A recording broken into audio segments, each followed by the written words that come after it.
Ako si Princess Castro, hatid sa inyo ang mga pinakamainit na balita sa bansa dito sa News Force. Sa ulo ng mga balita. Kaso ng dengue sa bansa nitong Hulyo, umabot na sa higit 15,000.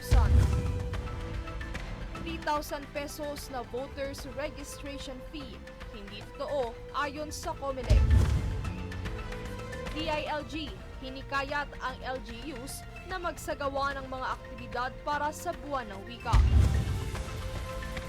Senator Soto, isinusulong ang 14th month pay sa Senado para sa private workers. Pilipinas, nananatiling top global diving hub matapos masungkit ang Island Charm Award sa Beijing. At European leaders, sasamahan si Zelensky sa pulong nito kay Trump. Patas at pantay na balita, komprehensibong ulat para sa pulso ng masa. Ito ang News Force.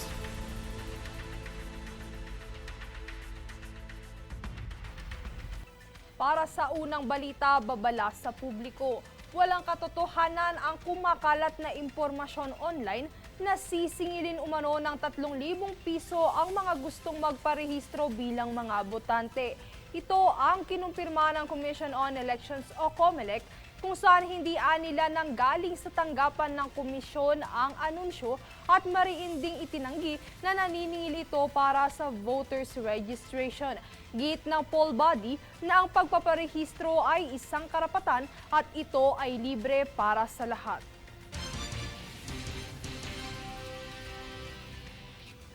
Bahagya naman tumaas ang naitalang kaso ng dengue sa ikatlo hanggang ika-4 na linggo ng Hulyo, bunsod ng epekto ng sunod-sunod na bagyo na naranasan sa bansa. Umabot na ito sa higit 15,000, mas mataas ng 7% sa naitala noong una at ikalawang linggo ng Hulyo.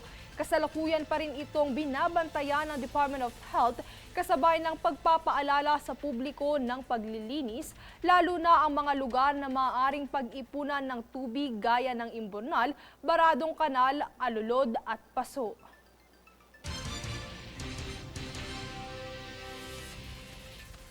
Sa kaugnay naman na ahensya, bumaba na sa 10 kada araw ang naitatalang kaso ng leptospirosis simula noong nakaraang linggo kumpara sa halos 200 na kaso kada araw na naitala noong unang linggo ng Agosto. Nasa higit 3,000 naman ang kabuuang kaso ng leptospirosis sa bansa magmula nang ideklara ang pagsisimula ng tag-ulan noong Hunyo hanggang August 14. Samantala, patuloy pa ring nakaalerto ang mga DOH hospital kabilang ang patuloy na operasyon ng 49 na leptospirosis fast lanes sa buong bansa. Samantala, bumaba na ang naitala ng Department of Health o DOH na kaso ng rabies ngayong taon. Magmula noong unang araw ng taon hanggang August 2, higit 200 kaso ng rabies ang naitala sa bansa kung saan mas mababa ito ng 21% kumpara sa parehong panahon noong nakaraang taon. Ngunit paalala ng kagawaran, huwag maging kampante dahil nakamamatay ang rabies na naipasa mula sa kagat, kalmot, laway ng aso at pusa at iba pang hayop na may rabies. Panawagan din ng DOH na maging responsableng pet owners at tiyaking bakunado ang mga alagang hayop.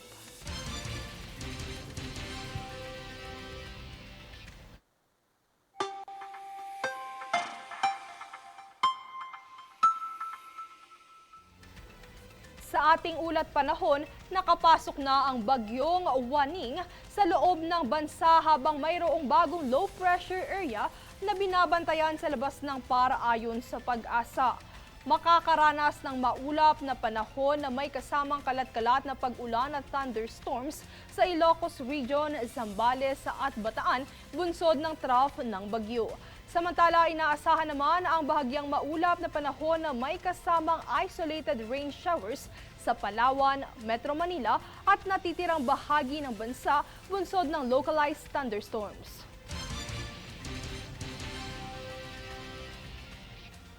Susunod sa News Force.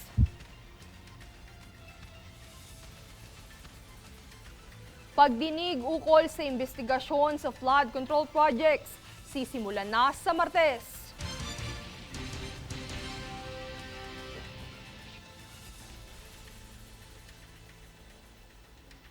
DTI nagbigay ng 7 araw sa e-commerce at digital platforms para alisin ang illegal vape listing online.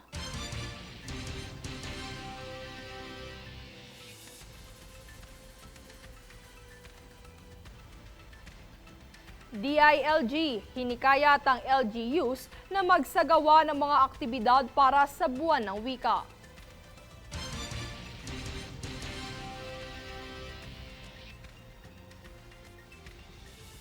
Manatiling nakatutok para sa higit pang mabalita sa pagbabalik ng News Force.